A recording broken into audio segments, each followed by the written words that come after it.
All right, welcome back to Frindle. This is chapter 5. Last time we read, Nick had to make a report about where words come from, which seemed like it was going to take a lot of time and effort. He seemed to think he could make it fun by the end. I don't know if it's going to be fun for him, or his teacher, or his classmates. We'll find out. This chapter is called The Report. By lunchtime the next day, Nick had a bad feeling in the pit of his stomach. 7th period was coming. He was going to have to stand up in front of Mrs. Granger's class. The eyes of everyone in the class would be glued to his face, and Mrs. Granger's eyes would be cranked up to maximum punch power. He looked over his notes again and again. The first English dictionary, the growth of the English language, William Shakespeare, words from French and German, new words, old words, new inventions, Anglo-Saxon words, Latin and Greek roots, American English. It all became a big jumble in his mind. And his grand plan from the night before, in the harsh, fluorescent light of the school day, it seemed impossible. What is it with the clocks in school?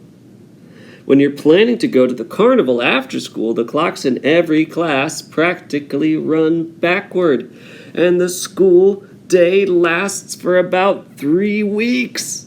But if you have to go to the barber or go shopping for clothes after school, zip, the whole day is over before you can think. And today, after lunch, periods 5 and 6 went by in 2 ticks.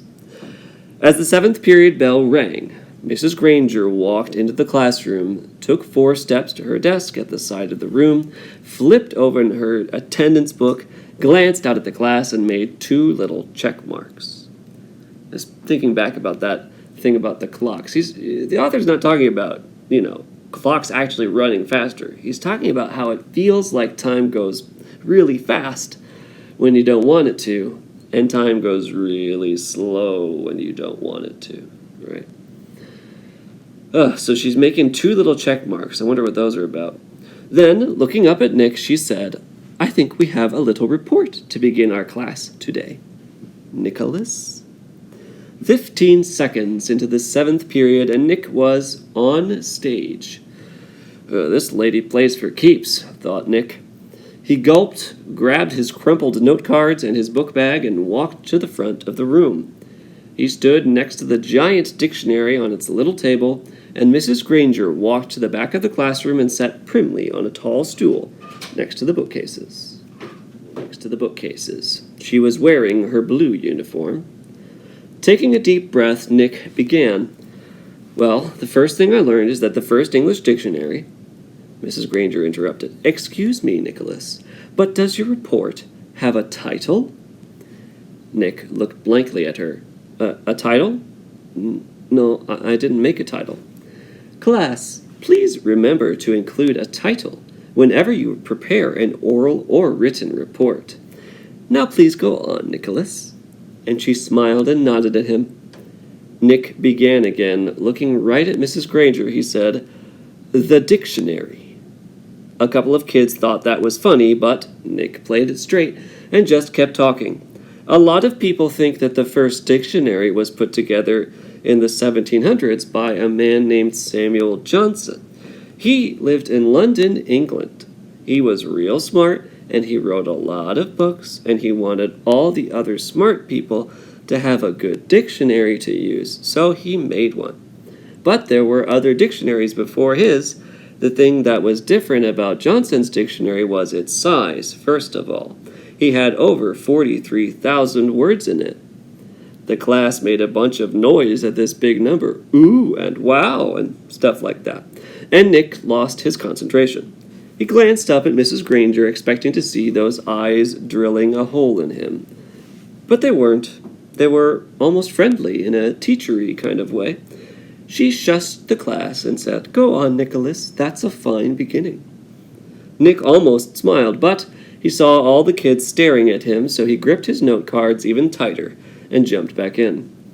The other thing that Samuel Johnson did that was special was to choose the words he thought were most important, and then give lots of examples.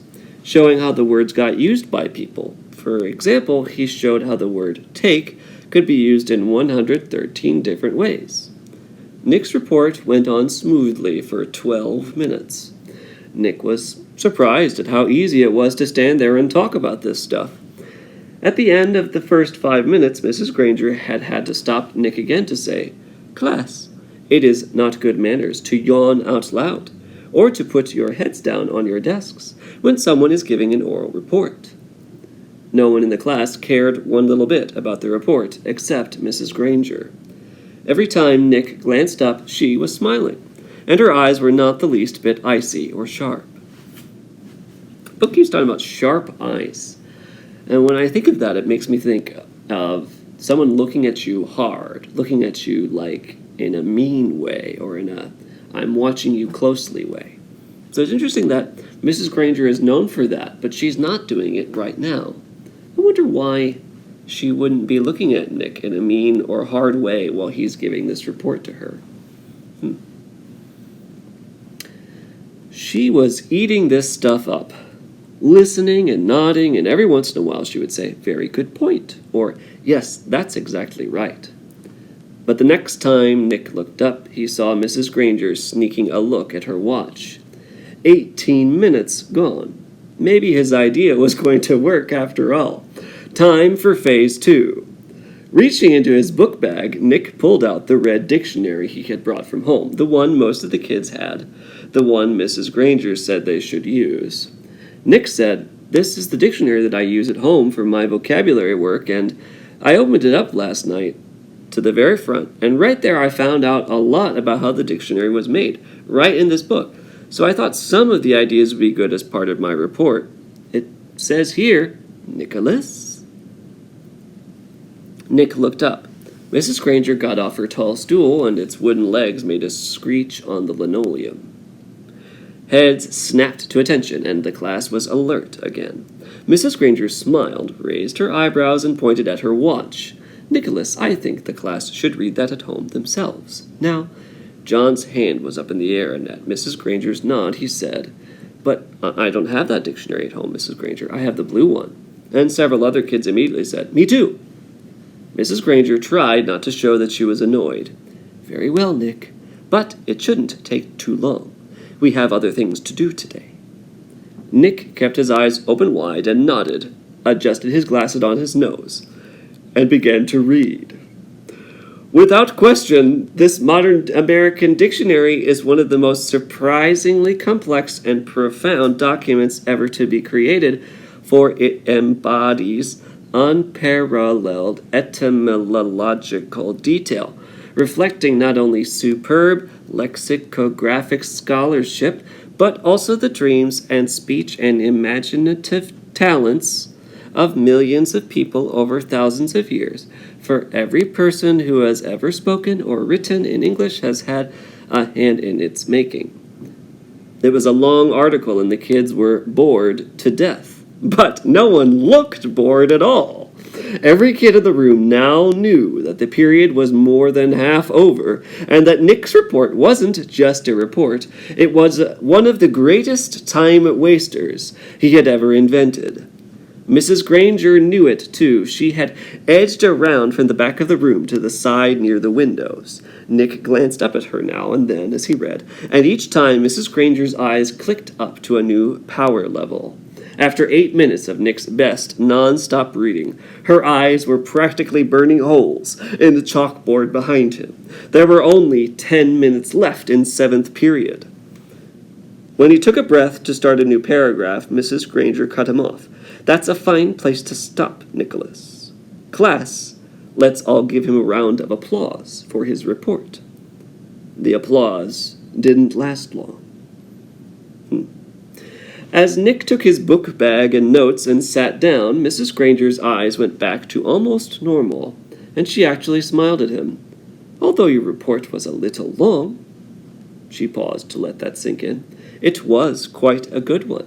And isn't it fascinating that English has more different words than any other language used anywhere in the world?" She pointed at her large dictionary.